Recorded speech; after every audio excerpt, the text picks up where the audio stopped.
You're not on that.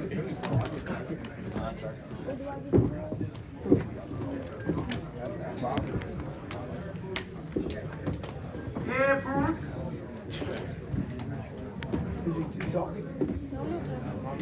Well, good evening, everyone. It is 25 minutes past 12. Quiet, please, up the back. Thank you. Shh. It is 25 past 12, so we're going to give you some time with the champ, still undefeated IBF World Welterweight Champ, Jaron Boots Ennis. And over to the floor for questions for myself, Boots, and of course, Bozy as well. Whoa, yo, thank you. Hey, what's up, Boots? This is Najee from Cigar Talk.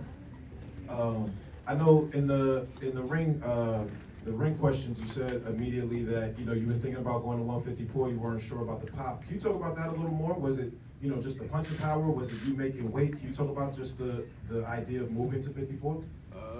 About to say I felt good, but like I said, I'm getting older. I'm 27, I'll be 28 next year, so I don't know. We'll see. We're gonna talk to the team and see what we're gonna do. I about to say I made weight easy. I was comfortable. But we'll see. Hey, Jaron, but during the fight, it seemed like the referee was letting a little more things go tonight. Did you feel like there was too much holding going on? And Eddie, this is pressure from one of my colleagues in Atlantic City. Do you see a potential of bringing a matchroom card to Atlantic City? Yeah, I'm about to say after I dropped him, I feel like he was holding ever since then. That's on me though. I got take a half a step back and start ripping them shots and using more angles, just listening a little more. My dad was saying everything right, and I just wasn't doing it. Question. Yeah, for me, Atlantic City, obviously, a historic city for boxing, some great venues there. We love it here, to be honest with you. We've been here twice in, 4 or 5 months. Huge crowds both times. But yeah, love to return to Atlantic City at some point. First, a question for Boots and then another for you, Eddie. Boots, compare and contrast the first fight to this fight tonight. And Eddie, we just saw him do definitely over 10,000, I don't know the official numbers, against a fighter that no one was calling for him to fight other than the IBF.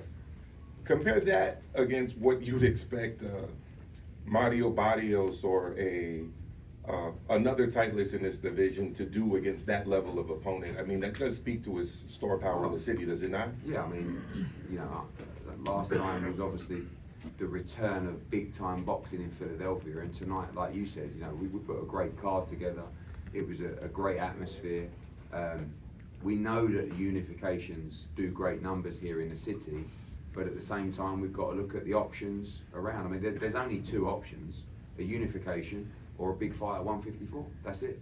What's more reasonable, do you think, Norman Jr. or Mario Barrios in terms of I think that we've got Stanionis is in a mandatory against Gearsov, our guy. BBC have already messaged me saying, look, could we step aside Gearsov and go straight into Stanionis? They're going to look at that performance and fancy their chances. Oscar De La Hoya's been tweeting, we're ready, Vergil Ortiz against Boots. I like that. But what they don't understand is when Boots is fighting those guys, it's all about trying to make it entertaining. The first fight was a stinker. I actually thought that was a good fight tonight. And by the way, I also think that guy beats most 147 pounders. I think he's a good fighter.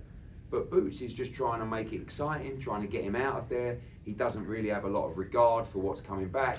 He's getting hit too much because he's kind of not really even motivated. And against Barrios, against Stanionis, against Norman, it's going to be different. And against Ortiz, it's going to be different. And the performance has got to be different. Because he knows, and Bozy knows, that performance might not be good enough to beat one of those guys. But it'll be a different performance from Boots against one of those guys. Don't worry about that. But now we've got a really big decision to make. I never like giving up world titles. But sometimes the time is right.